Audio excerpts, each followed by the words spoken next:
Obbo Cannaa Lokumsaa miseensa waldaa Maccaaftuu lamaa gaaffii deebinaa kennuu keessanii guddaa galatooma. Gaaffiin kun dura irreechi maalii fi yoom kabajama?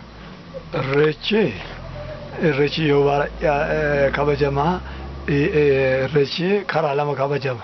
Tokko kan mana isaa jira, kan mana isaa keessatti jira. Iddoo baay'eetti immoo kan walgahii jira, kan duudhaa walitti dhufantu jira. Fakkeenyaaf yoo fudhanne abbaan mana isaatti, balbala isaatti, ala isaatti in irreeffata. Oromoon maalitti amana yoo ta'e uumaaf uumama laaleetu uumama laaleetu uumaatti waan uume laaleetu uumatti amana. Fakkeenyaaf yoo fudhatte waggaa tokko keessatti waqtiilee afurtu jira. Waqtiilee afur kana keessatti bifa afurtu jira.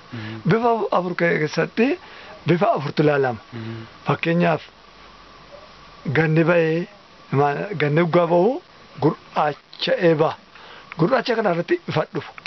Ifni maan duumessa darbetu duumessi darbe kuni ifatti dhugaa bahu ifarratti gurraacha keessaa kan na baaste ifatti kan na fidde jedheeti korma qalee irreeffatee malkaa dhaqee waaqa sagadatee isa uume atuu omaan haasa'in atuu abaloo akkanaan jedhanii waaqa isaa laalee samii laalee isarratti irreeffatee malkaa irratti irreeffatee waaqa isaa kadhatee isa dhufutti immoo na dabarse. Boonatti na dabarseedhee ganna booruu gannaa dukkana gannaa kan na dabarse galata keedhee isa dhufuu godhatee irreeffata. Yoom immoo kabajama wanni kun? Amma immoo darba. Sammaa immoo waggaa darbuu maal jedha? Isa silaa samii ilaala. Samii waggaa ilaalu maal jedha? Sila waggaa irreeffatu sanaa marga magaala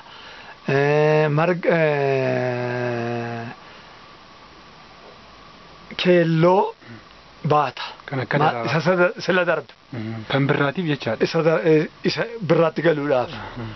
Maaliif isa baataa isuma inni uume sana ilaale. Isa inni uume sana. Waggaa ilaalu isa waggaa ilaalee darbuu isa lafa keeyate. Amma immoo boonni waggaa galoo. Boona sanaan immoo maal jedhaa? Boona kana bubbee na lage. Lafa hongee na lage.